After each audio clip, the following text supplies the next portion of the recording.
پہلے تو ہم لوگ لکی ہیں کہ جو سینئر ہمیں ملے ہیں وہ اپنے ٹائم پہ شاید اتنے زیادہ قریب نہیں تھے دین کے.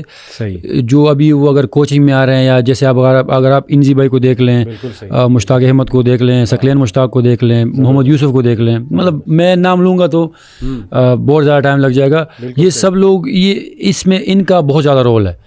اور آپ یقین کریں کہ جیسے رضوان ہو گئے تو وہ بھی کوشش کرتے ہیں کہ مطلب جہاں پہ بھی ہم جائیں تو ایک ماحول بنا ہوا ہو. اچھا. اور پھر اگر ثقلین مشتاق یا موشی بھائی لوگ ہو تو وہ تو پھر الگ ہی سین ہو جاتا ہے. تو بڑا اچھا لگتا ہے کہ، لیکن میرے خیال میں جو کریڈٹ ہے وہ ہمارے جو سینئر لوگ ہیں ان کو جاتا ہے کہ وہ جونیئر کو بتاتے ہیں اور بڑا اچھا گائیڈ بھی کرتے ہیں دین کے بارے میں بھی اور دنیا کے بارے میں. تو آپ لوگ اکٹھے نماز پڑھتے ہیں جماعت سے، مطلب کیا ماحول وہ تھوڑا سا بتائیں اگر آپ، کیا ہوتا ہے؟ ہوتا اس طرح ہے کہ جیسے